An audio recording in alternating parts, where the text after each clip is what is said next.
Hi, Lee Yoder here, back with another educational video where I try to educate all of you out there who are interested in real estate investing but don't know how to get started. And in today's video, I want to address a common fear, and that's just the basic fear that real estate investing is too risky. I know this fear very well. Had a little bit of it myself, but my wife is even more risk adverse, very risk adverse. And so this was a real fear of ours, and it really stems from just the fact that we didn't know anybody that was invested in real estate. Likely you don't either.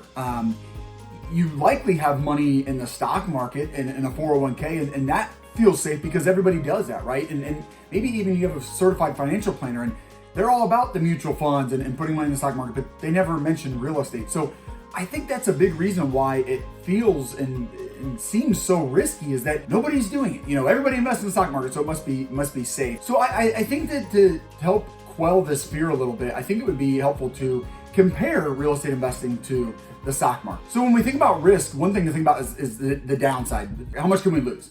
And really, it's the same, especially as long as you're invested in real estate as a limited partner, which we've talked about on previous videos. Your downside risk, the most you can lose is the amount you invested. It's the same as the stock market. You can lose your investment in the stock market, but as a whole, you look at real estate versus the stock market just as an investment vehicle.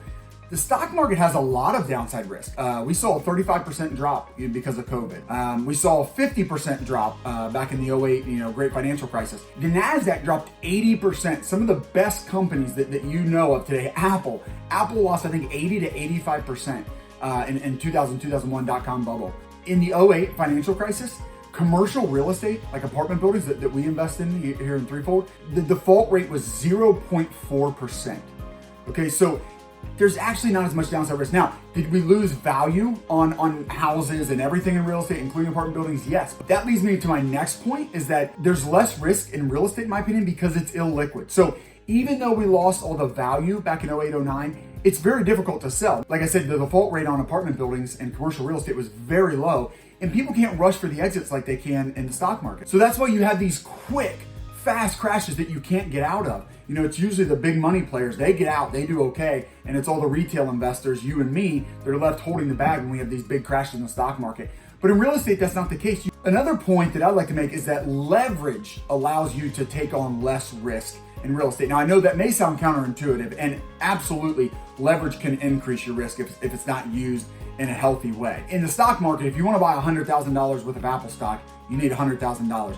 One cool thing about real estate is if you want to buy $100,000 in real estate, you only need $25,000 because the bank is going to put up the other $75,000. You can use leverage, around 75% usually, to buy that $100,000 piece of real estate. Now, one reason I would say that's less risky is because you only have to put up $25,000 to buy that $100,000. So in the stock market, you got $100,000 at risk, you can lose that. In real estate, you can lose the property, you've lost your $25,000 and the property, but you've just lost your $25,000.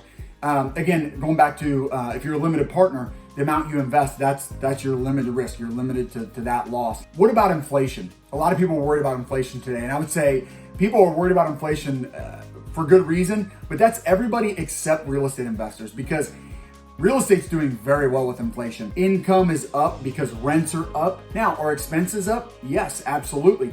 But expenses are generally about 50% of what your income is, and that's where the spread is, and then you got to pay your mortgage, but you're going to have profit.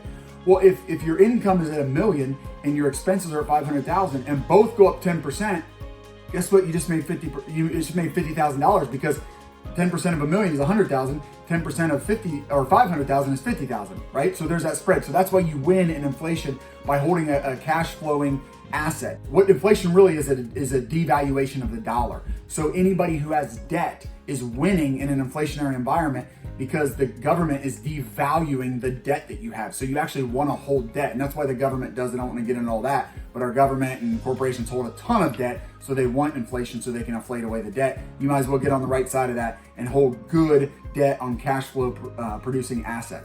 The other thing I would say about risk is that everybody is always going to need a place to live. You may invest in a company in the stock market, another technology could come along and that company could go away. Sears was the #1 company in America, maybe in the world, for decades. It's gone now, right? They filed for bankruptcy because somebody else came along, a Walmart and Amazon came along, and they're doing it much better. COVID is a great example of this, because suddenly people don't need to go to the restaurant. If they think they're going to get sick and potentially die, they're not going to go to a restaurant.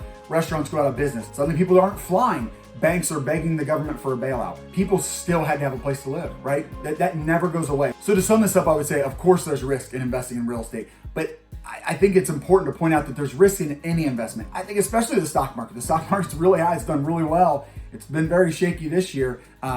It could crash because it's done it in the past. Real estate's illiquid. You can take on leverage to help mitigate your risk. People are always going to need a place to live. And done the right way, I think you can really limit your risk. I think there's actually less risk in real estate investing than stock markets.